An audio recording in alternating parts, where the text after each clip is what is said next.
ready to rock.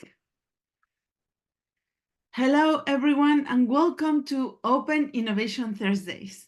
Today is another edition of these weekly reviews of the chapters of the Oxford Handbook of Open Innovation. My name is Marisol Menendez, and I am an open innovation practitioner and enthusiast. I have my own company, Bilakatu, and I have an ecosystem of female leaders based in Spain, but acting all over the world. And really, open innovation and ecosystem orchestration is my life. This is why it's such a joy to be doing this weekly review with so many interesting people from all around the world.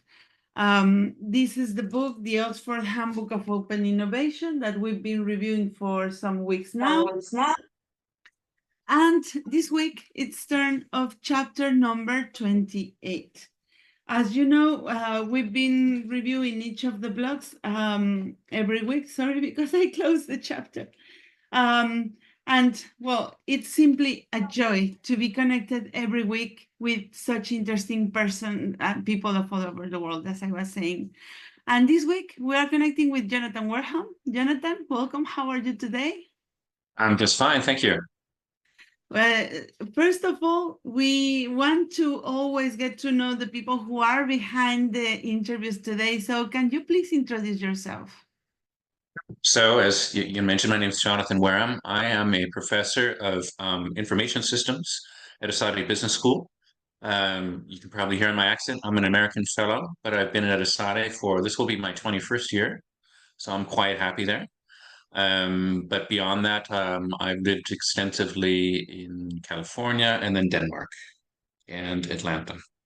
But I've been involved in academia 90% of my professional life. Yeah. Wow. And you are now connecting from Barcelona, no? Correct. Yes.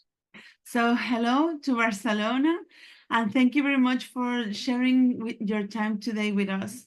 As I was saying before, we're talking today about chapter 28, which you co-author with Laia Puyol, Angelo Kenneth Romasanta, and Gozal Amadova.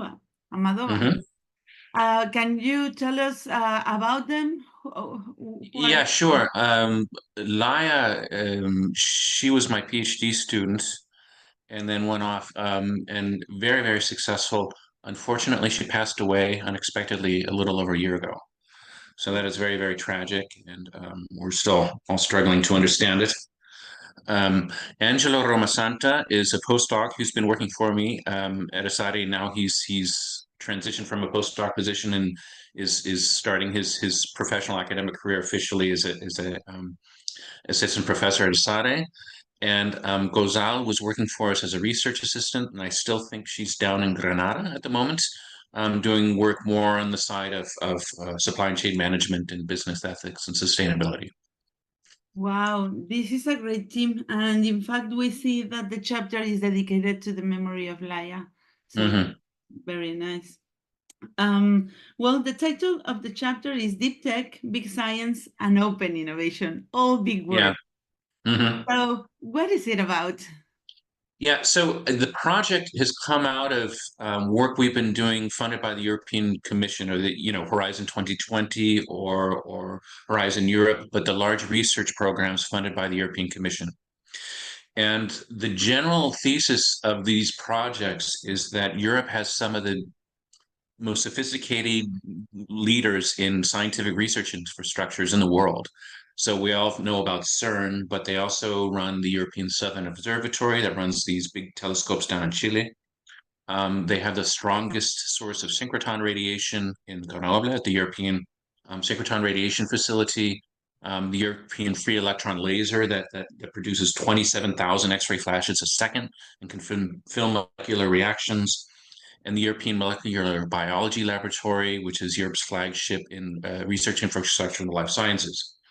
And then neutron scattering is also represented by ILL in Grenoble. But the general thesis is these research infrastructures, you think about them as massive microscopes or macroscopes, whatever they're looking at, but big tools for science, they need to develop technologies that don't exist anywhere else on the planet. right? You can't call up General Electric or Siemens or ABB and order it, often. And taxpayers, you and I as taxpayers, have funded it. And it's been developed and it's operating at scale.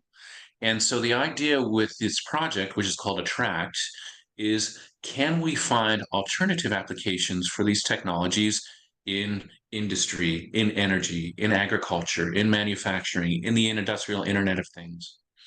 And the special niche that these institutions have are in imaging and detection sensors, right? They're used to looking at things, in the larger sense of the world, but extracting data out of natural phenomena. And if you know anything about medical imaging, for example, that all came out of, or a lot of it came out of high energy physics research, right? And so basically, what does this have to do with open innovation? Well, the deep tech side is these very sophisticated technologies that don't, are maybe 10 years away from any industrial application, um, but they're stuck in the labs. And so, can we develop mechanisms to get them out of CERN and into the industrial laboratories or into the garages of entrepreneurs or into the Volkswagens of this world, wherever they might have a use. So at least the European economy can benefit from additional jobs and economic activity, right? Wow, this is so interesting. And um, well, you have different chapters here: the nature of big science and deep tech, open innovation challenges in big science and deep tech, no? Mhm. Open innovation in Attract. What are the learnings that you came up with while writing the chapter? Well, I mean, basically, what we're describing is what we've done following this project for about 10 years, right? And And so just very quickly, without getting too too caught up in the details, Attract has gone through two main phases. And the first phase is we gave 100,000 euro to 170 individual projects to help them demonstrate a proof of concept. Okay, so these are engineers that are working in a lab somewhere, and they say, hey, we've got this photon detector, we've got this, muon detector, we've got something that can, generate gamma ray radiation at high frequencies or something like this. Couldn't we use this in medicine? Is this something doctors could use to perform less invasive surgery? Or is this something that we can use in computer security? And they get these ideas, but of course, it's far, far away from the marketplace. Often in open innovation, we talk about technological readiness levels. So the idea was identify these projects that had TRLs of 1 or 2 and move them to 3, 4, 5, right, in a good way. So out of those 170 projects, that was a year-long kind of competition. Um, we invited 18 to continue in Attract Phase 2, where they were awarded some amount of money between 500,000 euro or 2 million euro to, take it to the next level market maturity.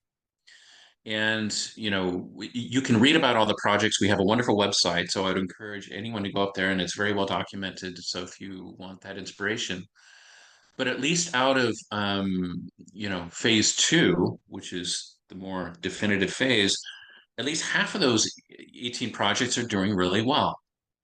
Now, I can't tell you which ones because the project's, it's not over yet. So that wouldn't be, I wouldn't be able to do that definitively. But what have we learned? That was your question. So, quite a few things. First of all, it's probably unfair to ask scientists in the natural scientists to be entrepreneurs, right? And there's a lot of literature out there in technology policy and open innovation that you know focuses on the idea that we should be sensitizing scientists or engineers to the realities of entrepreneurship, right? They're the ones that have the problem, not us, right? That kind of perspective.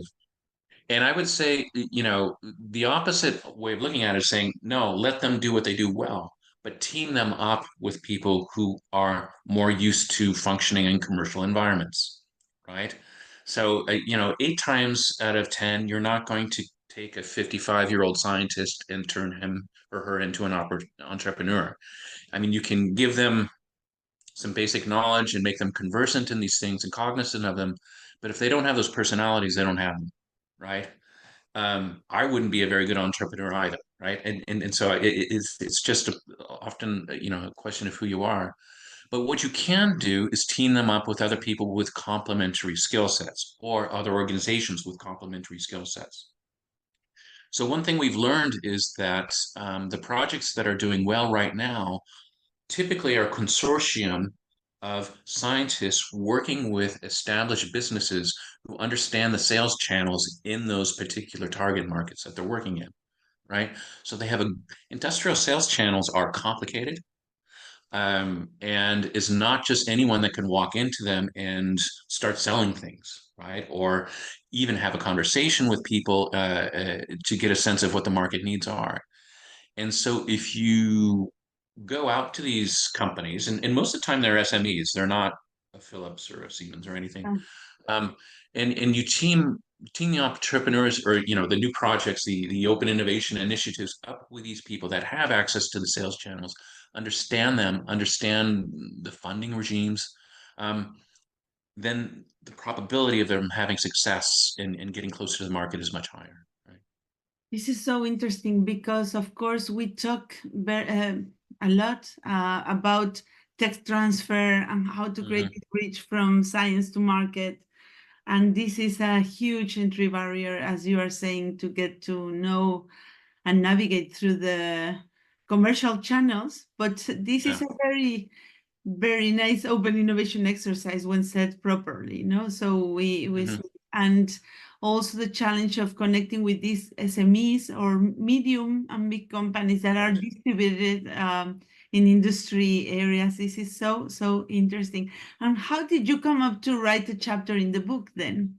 How? Well, I mean, just simply our job, SADI is part of the Attract Consortium, and our job, alongside of all these big scientific research infrastructures, and our job is to study it. So Attract is a big experiment. We don't know if it's a good use of money or not. I mean, we like to think it is.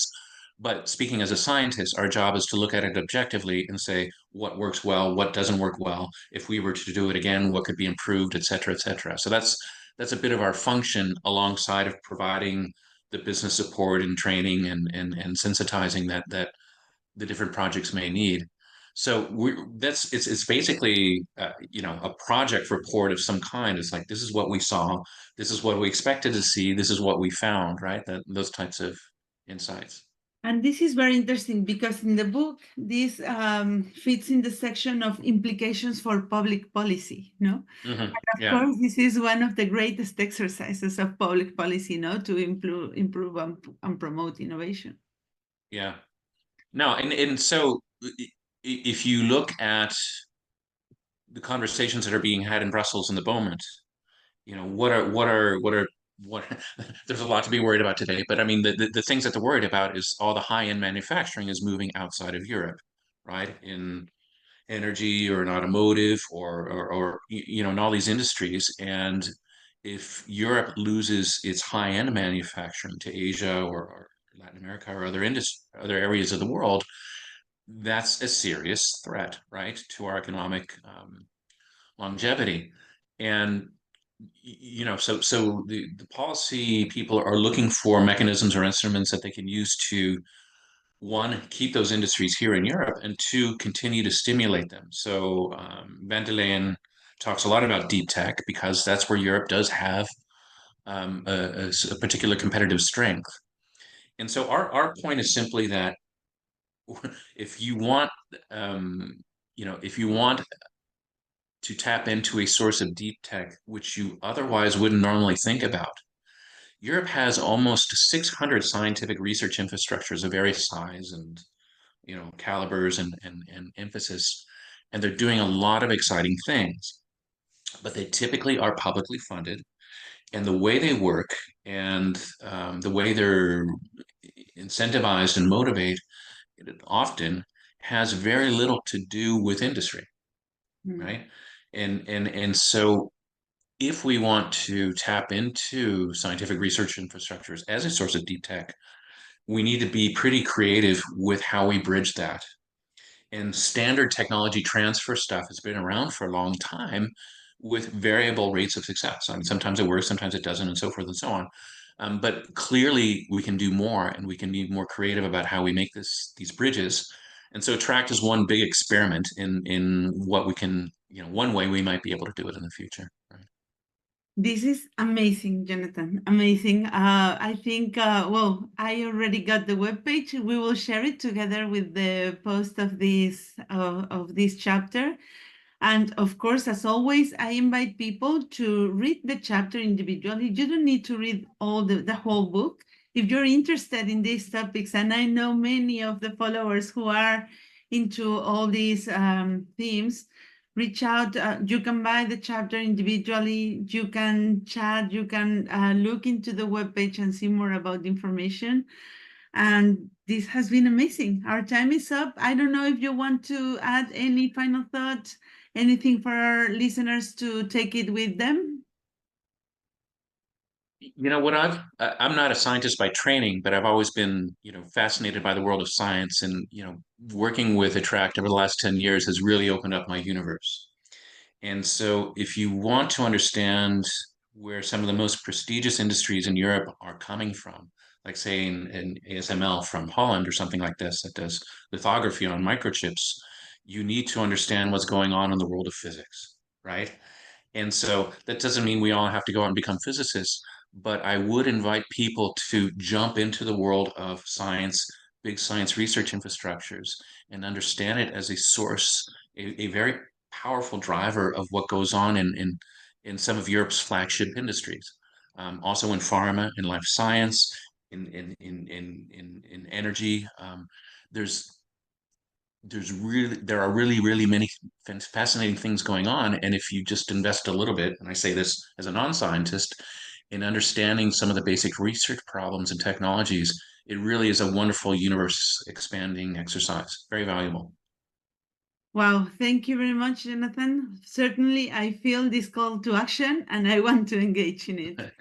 Thank you very much for your time, and see you around. Thank you for the opportunity. Thank you. All Bye-bye. right, bye-bye.